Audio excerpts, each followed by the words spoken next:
Have you ever met somebody and just felt like an instant connection to them? Like your heart knew them or your soul knew them? You had very similar experiences in life. Well, I met somebody like that and I married him. And I want to tell you about how I survived the toughest spiritual warfare attack I've ever experienced in my entire life. My name is Connie Steele, and in 2019, I was just exiting a relationship, and I had prayed for God to bring me a man who met all of these qualities, and he did. And I met him. The very first time I met him, we spent 2 hours in the coffee shop talking, and it was like I was seeing myself. I was looking at him, and I saw myself because we lived in the same places, we worked at the same places at the same time, but didn't know each other. We hung out in the same areas, and we hit it off. It was wonderful. And about 2 months into our relationship, his son suffered a horrible, horrible car accident and nearly took his life. And I saw a man who looked like a kindred spirit change right before my eyes. I saw him become darker and darker every single day. And I've been in separation for the last 10.5 months, waiting for my 12 months to file for divorce.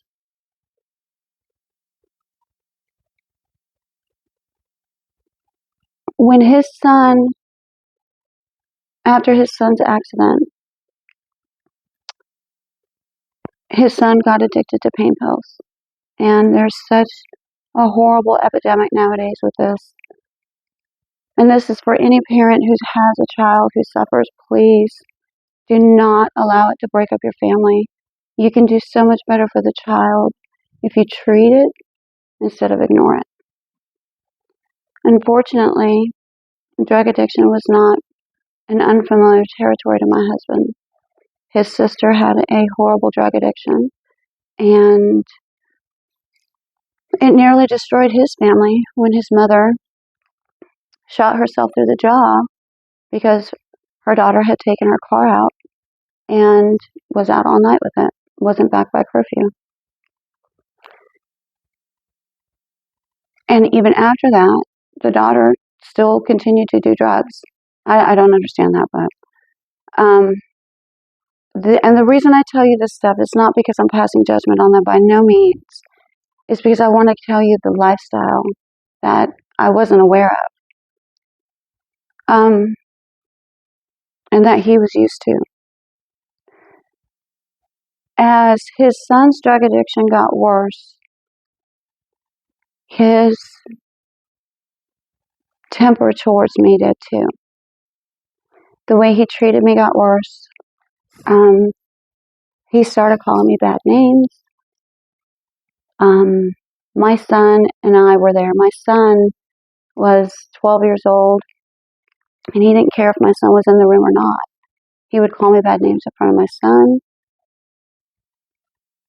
He stopped saying, "I love you." He turned his family against me, every one of them. His family started cussing at me, calling me bad names in front of my family. My father, who's 81 years old, he heard it one Thanksgiving from my husband and his two boys calling me names in the dining room.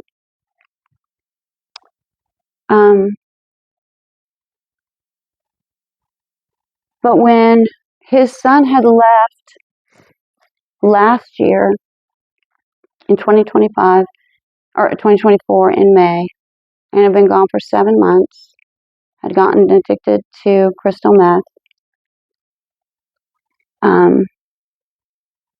In February, he decided that he was going to let his son move back in.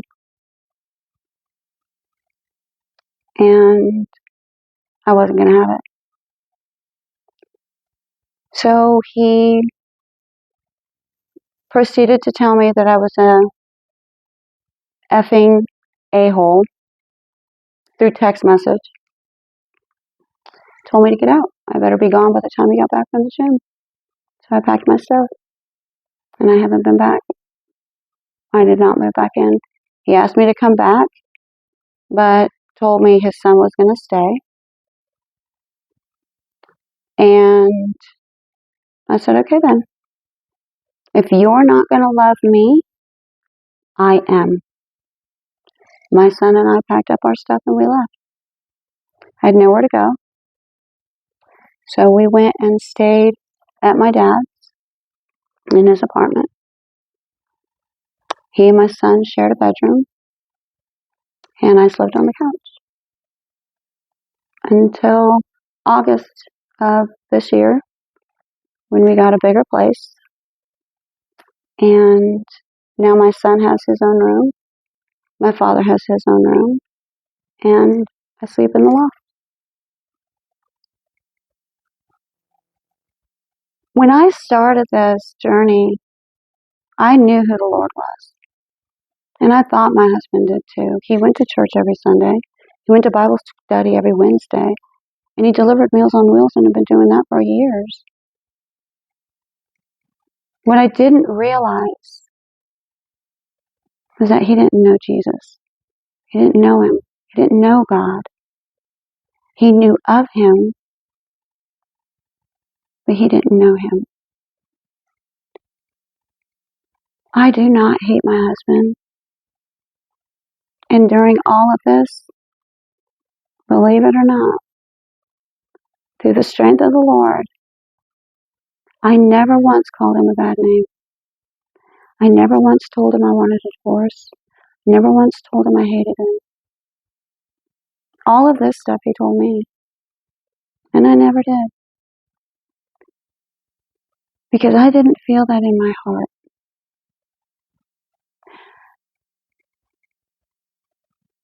Over the last 10 and a half months, I've realized that I've always been a smart person. I've had intuition.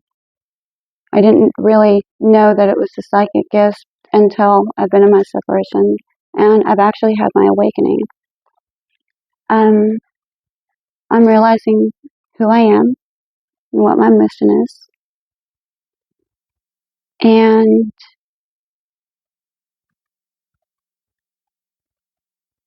it starts by showing love to the darkness, to the chaos.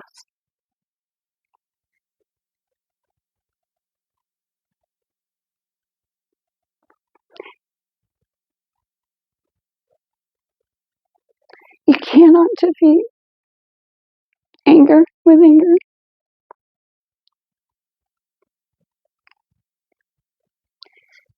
You cannot destroy violence with more violence. You can't.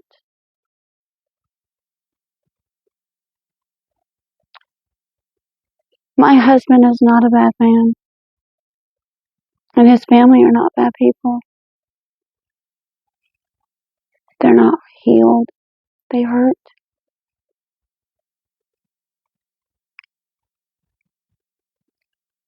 If a child skinned his knee, would you yell at him for crying?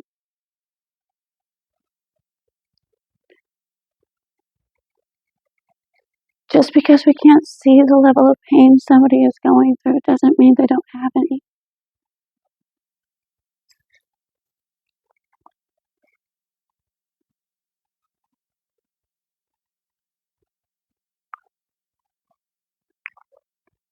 I've always trusted God my entire life. And everything that I've ever been through, I realized was to get me to this point. Because looking back, I would not have been able to survive what I went through without that knowledge. learning how not to hold myself accountable for the negative things people want to say. We all have free will. Just because you want to say something about me doesn't mean I have to accept it. If I know in my heart that I am a good person and I have not done anything wrong, then I will not believe that I've done anything wrong. I won't. You cannot make me. You cannot make me think that I am a horrible person for wanting to protect myself and my child. Something my husband should have been willing to do. Standing up for yourself is the number one thing to do. And it's not from an anger, from a jealous, from a negative standpoint, but from love. Love yourself enough to know that it's not okay for people to speak bad words to you. Love yourself enough to know that you don't have to be loved for everything that you do. You should be loved for who you are. And it's not about what you give. It's about how you receive. You can go and give people things all day long. And when you stop giving, they'll turn their back on you. I know. I haven't spoken to my husband on the phone since October. And the entire time we've been separated, he doesn't come see me. He doesn't text me every day. And his son is still in his home on drugs. That's not by my choice. That is by his choice. He's talked bad about me while I'm not there. I know that. And honestly, during the last 10.5 months, God has shown me what my purpose is. And it's not to be talked to like that. It's to love the chaos, but not be part of it. To embrace it, not control it, not restrict it, but to show it mercy. It's the only way that we're going to be able to see that our love can heal. Because it can. People hurt because they don't feel loved. And if you show somebody love, maybe they can start to heal. Maybe they'll be just a little bit kinder to the next person. I know my life has not always been easy. I've not been the perfect person. But I know in my heart that I am a good person. And I stand up for myself. Anyways, stick up for yourself. Stand up for yourself. And I hope that this helps. Thank you.